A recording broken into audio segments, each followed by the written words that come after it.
Hello aspirants, welcome to coaching classes by Ash and environment law.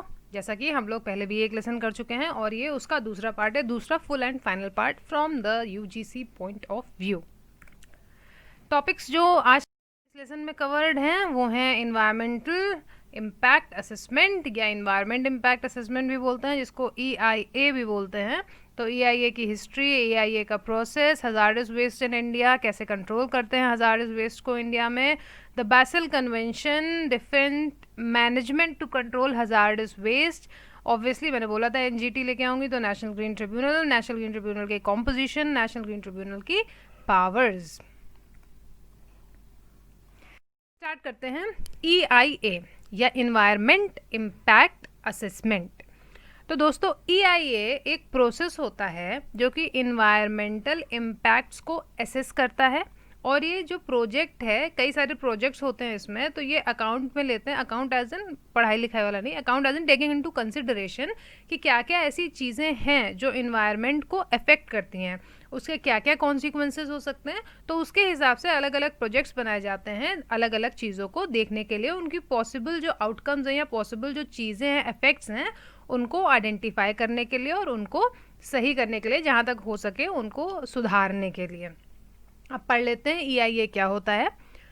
तो EIA is a process of evaluating the likely environmental impacts of a proposed project or development, taking into account interrelated socio-economic, cultural and human health impacts, both beneficial and adverse. EIA systematically examines both beneficial and adverse consequences of the project and ensures that these effects are taken into account during project design. It helps to identify possible environmental effects of the proposed project, proposes measures to mitigate adverse effects, and predicts whether there will be significant adverse environmental effects even after the mitigation is implemented. तो इसका मैंने हिंदी में आप लोग को शुरुआत में बता दिया था कि ये क्या है। दोबारा से एक बार बता देती हूँ। EIA एक प्रोसेस है इवेल्युएट करने का कि क्या क्या चीज़ें हमारे एनवायरनमेंट पे क्या क्या इम्पैक्ट्स डालेंगी, ठीक है। उसके हिसाब से अलग अलग प्रोजेक्ट्स बनाए जाते हैं, डिज़ाइन किया जाता है, और उसके बाद भी देखा जाता है कि अगर एडवर्स इफेक्ट हैं तो उन एडवर्स इफेक्ट को हटाने के लिए हमें क्या इम्प्लीमेंटेशन करना है।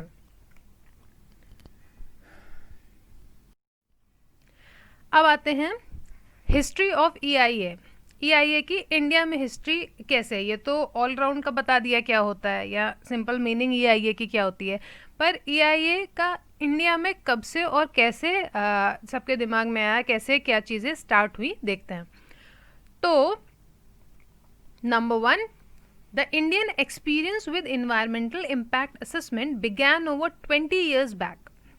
इट स्टार्टेड in 1976-77, 20 से तो ज़्यादा ही है, तो खैर, when planning commission asked the Department of Science and Technology to examine the river valley projects from an environmental angle.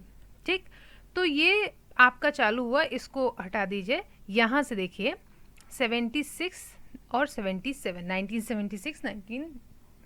1977 में प्लानिंग कमीशन ने department of science and technology से कहा कि भाई तुम लोग आगे जो काम कर रहे हो, जो रिवर वैली प्रोजेक्ट्स अपने बना रहे हो, जो हम लोग आगे चल के उनको लागू करेंगे, उसको ज़रा सा इन्वायरमेंटल एंगल से भी देख लेना कि क्या उस पर इन्वायरमेंट पे क्या क्या इफेक्ट पड़ेगा इस चीज़ का, रिवर वैली प्रोजेक्ट्स का, ठीक। फिर till 1994 environmental clearance from the central government was an administrative decision and lacked legislative support. तो 1994 तक क्या होता था कि इन्वायरमेंटल क्लियरेंस जो है वो सेंट्रल गवर्नमेंट का एक एडमिनिस्ट्रेटिव डिसीजन होता था, लेजिस्लेटिव सपोर्ट उसको नहीं होना होता था। अब आप देखते हैं लेजिस्लेचर जो है वो प्रॉपर पूरा काम करती है, लेकिन पहले क्या था कि एडमिनिस्ट्रेटिव डिसीजन हो गया, चलो ठीक है, लेजिस्लेटिव का इतना फ़र्क नहीं पड़ता था। तो क्या हुआ, January 27, 1994, the Union Ministry of Environment and Forests, MEF, Government of India, under the Environmental Protection Act 1986, promulgated an EIA notification making environmental clearance mandatory for expansion or modernization of any activity or for settling up new projects listed in Schedule 1 of the notification. Since then, there have been 12 amendments made in the EIA notification of 1994. 1994 27 जनवरी को union ministry of environment and forest जो कि government of India, और आपको पता होगा environmental protection act 1986, obviously बात है 1986 तो ये पहले आ चुका था, उसमें इन्वायरमेंटल क्लियरेंस जो है मैंडेटरी किया गया। किसी भी जगह पे अगर आप कुछ बना रहे हैं तो उसके लिए इन्वायरमेंटल क्लियरेंस का जो ज़रूरी होती है, निटिग्रिटी होती है, उसके लिए उसमें बोला गया कि कोई भी चीज़, कोई भी शेड्यूल जो है बनाने से पहले इन्वायरमेंटल क्लियरेंस जो है उसका, जब भी आप कुछ एक्सपेंशन कर रहे हो तो नए प्रोजेक्ट्स बनाने के लिए शेड्यूल 1 में जो नोटिफिकेशन है उसको देखना पड़ेगा। और तब से लेके अभी तक जो है 12 अमेंडमेंट हो चुके हैं इसमें। फिर क्या हुआ, इन्वायरमेंटल प्रोटेक्शन एक्ट 1986 में India notified it's first EIA norms in 1994, setting in place a legal framework for regulating activities that assess, utilize and affect, यानी pollute natural resources, pollute as in affect करेंगे natural resources को, तो pollute मैंने उसमें मतलब mention किया है, पर बहुत तरीके से affect कर सकती हैं। तो 1994 EIA notification was replaced with modified draft in 2006, यानी 1994 में बेसिकली आप लोग बोलो सब होश में है और सबने कहा कि नहीं नहीं भाई ऐसे कैसे नहीं, जब कुछ भी काम होगा, कोई भी नए प्रोजेक्ट्स आएंगे तो प्लीज़ उसको देखो कि इन्वायरमेंट पे उसका क्या इफेक्ट पड़ेगा और उसी हिसाब से चीज़ों को आगे यूटिलाइज किया जाए।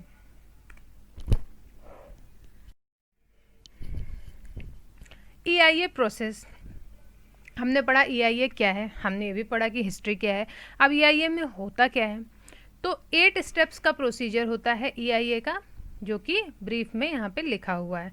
और ये इसकी मैंने सोर्स मेंशन कर दी, ये मेंशन करना बहुत ज़रूरी है, चोरी कमाल नहीं चलने का, ठीक है, मतलब एज इन पता ही होगा आप लोग को कि कभी भी कोई चीज़, अब ये मेंशन किया है तो बता ही देती हूँ, कभी भी कोई चीज़ अगर आप कहीं से ले रहे हैं या कॉपी कर रहे हैं, या अगर आपको नहीं पता है कि सही उसका क्या है तरीका, या आपने कहीं से कॉपी किया है, तो उस सोर्स को मेंशन कर देना चाहिए।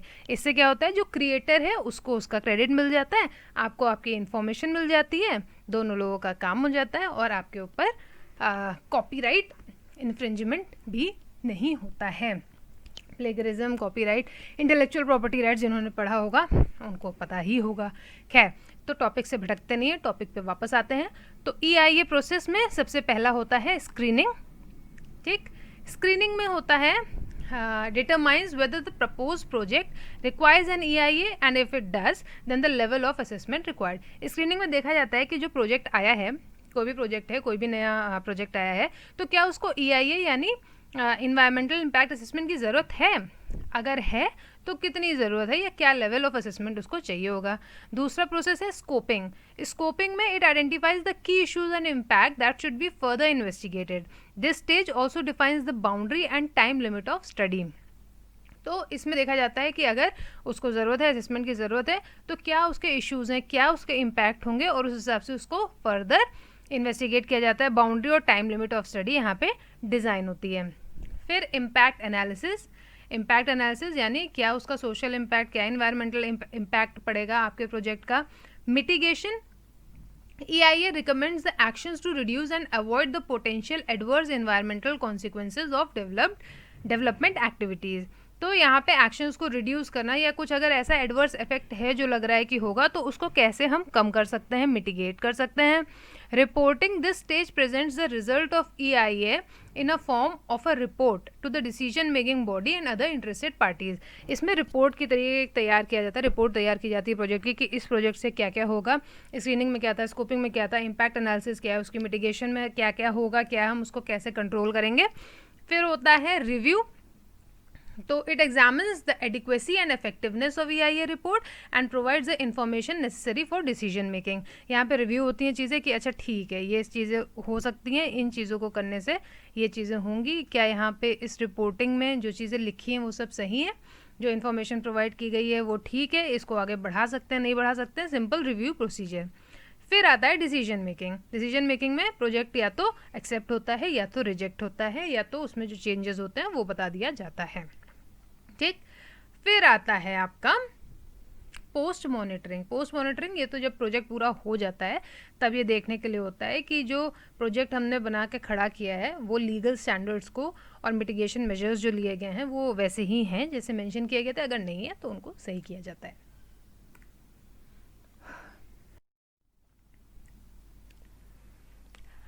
अब आते हैं hazardous waste in India. I hope दोस्तों मैं मेहनत कर रही हूँ आप लोगों के साथ, EIA आपको क्लियर होगा। अगर नहीं क्लियर है तो प्लीज़ आप लोग मुझे कमेंट सेक्शन में मेंशन कर सकते हैं। आप लोग मुझे _Esperer पे इंस्टा पे भी फॉलो कर सकते हैं, उसमें आप लोग मुझसे जो भी इससे रिलेटेड क्वेश्चंस हैं वो पूछ सकते हैं। हजार्डस वेस्ट इन इंडिया को डिफाइन किया गया है as any substance excluding domestic and radio active wastes which because of its quantity or of corrosive, reactive, ignitable, toxic and infectious characteristics causes significant hazards to human health or environment when improperly treated, stored, transported and disposed। hazardous नाम से पता चल रहा है ऐसी कोई भी substance जो कि डोमेस्टिक रेडियो एक्टिव से हटा के, ये तो होते ही हैं, लेकिन उसके अलावा भी कोई भी ऐसी चीज़ जो कि इग्नाइट हो सकती है, जल सकती है, जो कि टॉक्सिक है, जो कि इन्फेक्शियस है, जो कि करोसिव है, जो कि रिएक्टिव है, जो ह्यूमन हेल्थ इन्वायरमेंट पे अगर सही से न ट्रीट किया जाए या स्टोर ना किया जाए या ट्रांसपोर्ट ना किया जाए या डिस्पोज ना किया जाए तो इफेक्ट डालेगी, वो हो जाती है हजार्डस सब्सटेंस।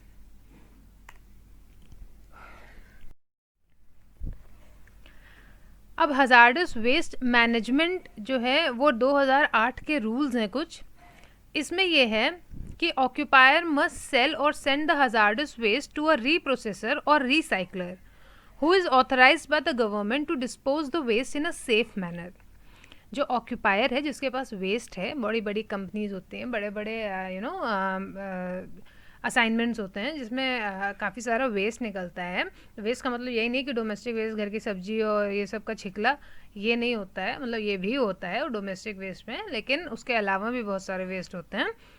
तो जो ऑक्यूपायर है उसको रीप्रोसेस या रीसाइकिल करना चाहिए ज़्यादातर, लेकिन कभी कभी क्या होता है कि नहीं कर सकती है कंपनी, तो उसको एक ऐसे मैनर में डिस्पोज करें जो कि सेफ़ हो गवर्नमेंट की परमिशन लेने के बाद।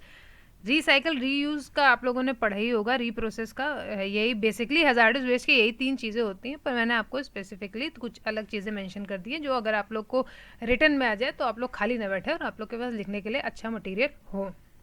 तो रिसाइकलर्स, ऑक्यूपायर्स, रीयूजर्स और रीप्रोसेसर्स वेस्ट को 90 दिनों तक स्टोर कर सकते हैं। Another objective type, sale or transfer of hazardous waste can be done only after obtaining a valid registration from Central Pollution Control Board CPCB. Use of waste as a source of energy also requires registration from the CPCB। तो hazardous waste को अगर आप use कर रहे हो या उनको बेच रहे हो या अगर आप चाहते हो कि कोई और स्टेट उसको खरीदे, तो स्टेट का तो खैर ट्रांस बाउंड्री के लिए तो बासेल कन्वेंशन था ही, वो भी आगे पढ़ाती हूँ आप लोग को, लेकिन उसके अलावा भी आपको सेंट्रल पोल्यूशन कंट्रोल बोर्ड का थ्रू आउट इंडिया में अगर आप कर रहे हो तो उसका आपको वैलिड रजिस्ट्रेशन चाहिए, उससे आपको परमिशन चाहिए होती है।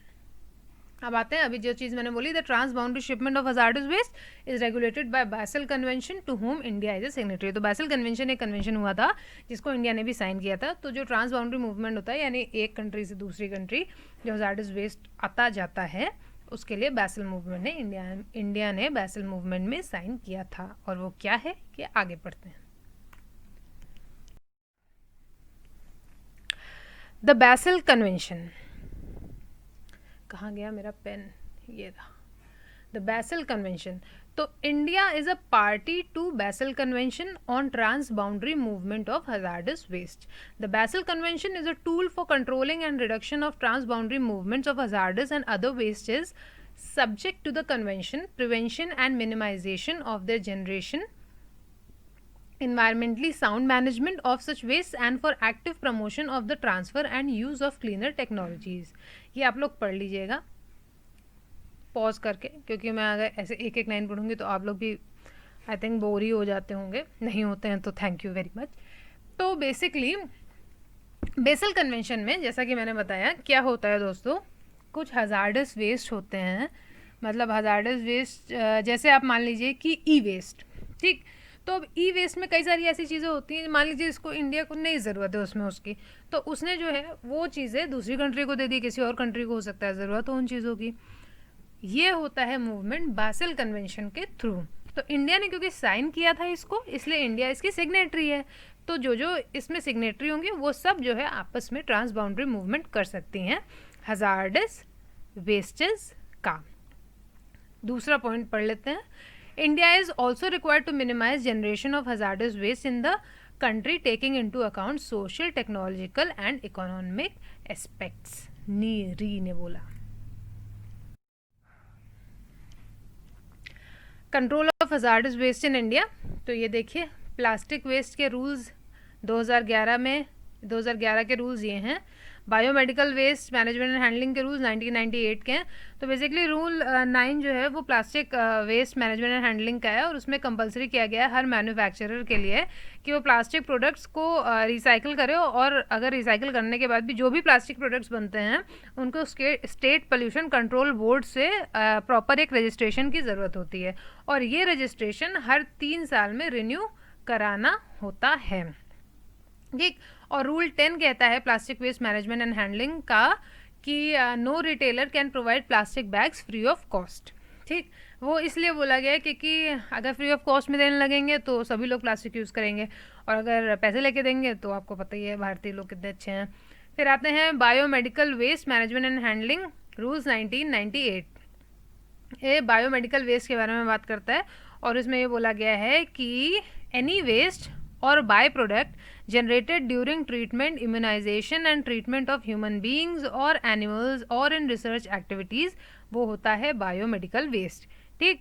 और इसमें अलग अलग कैटेगरीज होती हैं, microbiological, biotechnological, human anatomical, animal anatomical, discarded medicine, काफ़ी सारी चीज़ें आ जाती हैं बायोमेडिकल वेस्ट में। इनको कैसे डिस्पोज किया जाना है, तो ये मैंने आप लोगों के लिए थोड़ा थोड़ा ब्रीफ लिख दिया है कि अगर कहीं आ जाए तो आप लोग एकदम ब्लैंक ना हो, आप लोग को पता हो कि कैसे कैसे वेस्ट होते हैं। फिर आते हैं ई वेस्ट। अभी मैंने जिसकी बात की थी, ई वेस्ट जो है 2001 का है। ई वेस्ट मैनेजमेंट जो है बेसिकली ये टेक्नोलॉजिकल एडवांसमेंट जब से हुआ है तब से ज़्यादा आईटी सेक्टर में आप जो देखेंगे वो ई वेस्ट होता है। तो ई वेस्ट अब जैसे जैसे टेक्नोलॉजी बढ़ रही है वैसे वैसे आप जो इलेक्ट्रॉनिक गुड्स और इलेक्ट्रॉनिक चीज़ों को यूज़ करना ज़्यादा कर रहे हैं, लेकिन इसको भी हटाने के लिए आपको स्टेट पोल्यूशन कंट्रोल बोर्ड की रजिस्ट्रेशन या परमिशन की ज़रूरत पड़ती है। तो जब भी आप वेस्ट मैनेजमेंट की बात करेंगे तो स्टेट पोल्यूशन कंट्रोल बोर्ड को दिमाग में रखिएगा, उसकी ज़रूरत पड़ेगी। एक और तरीके का वेस्ट होता है बैटरीज़ का जो मैनेजमेंट एंड हैंडलिंग है। तो बैटरीज़ में ये कंपलसरी किया जाता है कि जो every consumer has to deposit the used batteries back with the dealer, manufacturer, recycler, label collection जहाँ से भी आपने लिया है, और जो बल्क कंज्यूमर्स हैं उनको भी हाफ ईयरली रिटर्न्स जो है स्टेट पोल्यूशन कंट्रोल बोर्ड को बताने पड़ेंगे कि कैसे यूसेज हुआ है उसका। तो ये आप लोग पैराग्राफ पढ़ लीजिएगा, just the briefs of things so that you people know how the wastes are managed in India. Now, India introduced an amendment to its constitution calling upon the state to protect and improve environment to safeguard public health, forests and wildlife. 42nd Amendment to Indian Constitution was adopted in 1976 and went into effect on January 3, 1977. तो constitution के अगर point of view से देखें तो DPSP में जो है mention किया गया है आर्टिकल 47 में, और उसमें लिखा गया है कि स्टेट को जो है इन्वायरमेंट को प्रोटेक्ट करना चाहिए। कॉन्स्टिट्यूशन में कई जगह पे आपको इन्वायरमेंटल फ्रेंडली होने की बात कही गई है। फिर अभी इससे पहले हम लोगों ने इससे पहले वाले वीडियो में पढ़ा था पोल्यूटर प्रेज प्रिंसिपल, और कई सारे प्रिंसिपल्स हम लोगों ने पढ़े थे। तो पोल्यूटर प्रेज प्रिंसिपल में भी बेसिकली यही बात बोली गई है कि अगर आप इन्वायरमेंट को नुकसान पहुंचाते हैं तो आपको उसी एवज में जो है पे भी करना चाहिए। फिर रीयूज़, रिकवरी और रिसाइकल ये भी बता ही दिया, ये तीनों चीज़ें इसी की हैं।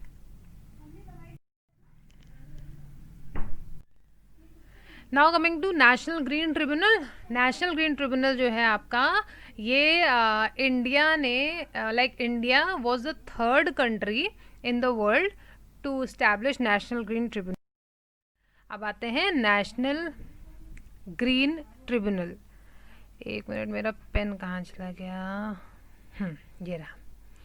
तो नेशनल ग्रीन ट्रिब्यूनल ये 2010 में इस्टेब्लिश हुआ था, और it is a specialised judicial body equipped with expertise solely for the purpose of adjudicating environmental cases of the country. तो जो इन्वायरमेंट के केसेस हैं वो आप नेशनल ग्रीन ट्रिब्यूनल में लेके जाते हैं। आप लोगों ने पढ़ा होगा, अगर आप लोग पेपर पढ़ते हैं, कि एनजीटी जो है ज़्यादातर फ़ाइन लगाती है, और अगर फ़ाइन लगाती है तो काफ़ी बहुत सारे इंटरेस्टिंग केसेस ऐसे भी हुए जिसमें से एनजीटी ने बोल दिया हो कि आप लोग जो है इतने पेड़ लगाइए, इतने पौधे लगाइए, 1 लाख ये सब करिए। तो that is very good, you know.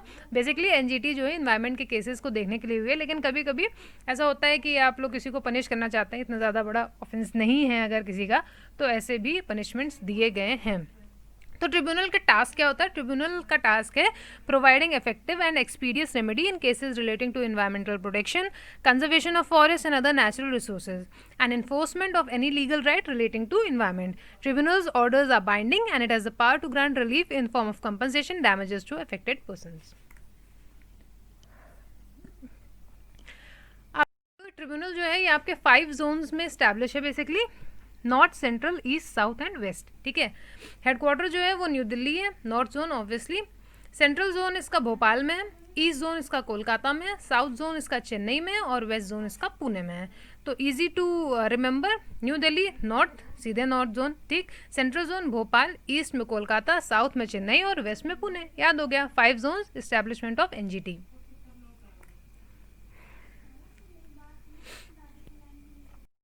अब आते हैं composition of tribunal and other powers. तो the tribunal is headed by the chairperson, ठीक, who sits in the principal bench and has at least 10 but not more than 20 judicial members and at least 10 but not more than 20 expert members. एक chairperson जो principal bench में बैठता है, जिसके कम से कम 10 लेकिन 20 से ज़्यादा जुडिशियल मेंबर नहीं होंगे, एंड एटलीस्ट 10 लेकिन 20 से ज़्यादा एक्सपर्ट मेंबर नहीं होंगे, ठीक। टर्म ऑफ ऑफिस क्या होगा? टर्म ऑफ ऑफिस है 5 years and not eligible for reappointment. फिर चेयरपर्सन जो है वो सेंट्रल गवर्नमेंट अपॉइंट करती है चीफ जस्टिस ऑफ इंडिया के साथ कंसल्ट करके। Selection committee shall be found by central government to appoint the judicial member and expert member. Decisions of the tribunal are binding. Tribunal के जो order होते हैं वो इन्फोर्सेबल होते हैं, जैसे कि सिविल कोर्ट का सेम पावर माना जाएगा। ट्रिब्यूनल के पास अपना डिसीजन को रिव्यू करने का भी पावर होगा। If this fails the decision can be challenge before the supreme court with in 90 days। अब पावर्स क्या हैं? पावर्स हैं ट्रिब्यूनल के पास। ट्रिब्यूनल जो है वो बाउंड नहीं है by the procedure laid down under CPC, but shall be guided by principles of natural justice. Principles of natural justice क्या हैं दोस्तों? जिसने ज्यूरिस्प्रूडेंस पढ़ा है, नहीं पढ़ा है तो एडमिनिस्ट्रेटिव लॉ पढ़ा होगा, अगर वो भी नहीं पढ़ा है तो मैं बता देती हूँ। प्रिंसिपल्स ऑफ नेचुरल जस्टिस हैं रूल अगेंस्ट बायस एंड ऑर्डरी अल्टर पार्टम, शायद याद आ गया होगा। खैर, coming back, while passing any order और decision or award, it shall apply the principles of sustainable development, precautionary principle and polluter pays principle। पढ़ा चुकी हूँ ऑलरेडी पिछले सेशन में। NGT by an order can provide relief and compensation to the victims of pollution and other environmental damage including accident occurring while handling any hazardous substance। फिर restitution of property damage के लिए भी कर सकती है order, और restitution of environment for such area or areas as the tribunal may think fit। ये सारी हैं पावर्स आपके नेशनल ग्रीन ट्रिब्यूनल के पास। एनजीटी जो है वो कौन कौन से केसेस देख सकती है, या कौन कौन से 7 लॉज हैं जिनके केसेस वो देख सकती है, तो ये यहाँ पे मेंशन है। Water prevention, control of pollution 1974, 1977, forest conservation act, air prevention and control of pollution, environmental protection act obviously, public liability insurance act 1991 and biological diversity act 2002। Sorry मैं बहुत तेज़ बोल रही हूँ, आप लोग धीमे तो नहीं कर सकते, पॉज करके कहीं नोट कर सकते हैं इसको। एंड हिंदी में मैं इसलिए भी बना रही हूँ क्योंकि बहुत लोगों ने बोला है कि मैम आप अंग्रेज नहीं हैं जो आप अंग्रेजी में ही बनाया करती हैं, प्लीज़ हिंदी में भी हमारे लिए बना दो। तो इंग्लिश हिंदी दोनों ही लिख रही हूँ, तीसरी भाषा मुझे आती नहीं, वरना मैं उसमें भी ज़रूर बोलती। Any violation pertaining to these laws or any decision taken by the government under these laws can be challenged before NGT। यानी इन सातों एक्ट्स में कुछ भी अगर ऐसा हो जो डिसीजन गवर्नमेंट के द्वारा लिया गया हो, या अगर कोई दिक्कत हो तो आप उसको NGT के सामने चैलेंज कर सकते हैं। अब आते हैं एनजीटी के कुछ लैंडमार्क जजमेंट्स। तो 2012 में पॉस्को स्टील मेकर कंपनी थी, उसने साइन किया था MOU with Odisha government to set up steel project. NGT suspended order and this was considered a radical step in favour of local communities and forest. ठीक है, तो यहाँ पे मैंने आपको केस लॉज दे रखे हैं, आप लोग इसको पढ़ सकते हैं। कभी कभी पूछ लिया जा सकता है ऑब्जेक्टिव में, तो आप लोग देख लीजिए कहाँ का क्या है। जैसे Almitra Patel versus Union of India, इसमें एनजीटी ने क्या किया था, उत्तराखंड फ्लड्स केस में क्या हुआ था, फिर दिल्ली एनसीआर का एक था जिसमें जो है, ये तो आप लोगों ने पढ़ा ही होगा ये वाला ऑब्वियसली, और ये ऊपर पॉस्को वाला इंपॉर्टेंट है तो वो मैंने मेंशन कर दिया। फिर 2017 में ये हुआ था दोस्तों, impose N interim ban on plastic bags of less than 50 micron thickness in Delhi because they were causing animal deaths, clogging sewers and harming the environment. ये वाला तो पता ही होगा, तो just go through it. You can note down the cases somewhere and in bracket note down whatever things happened after the main order or judgment.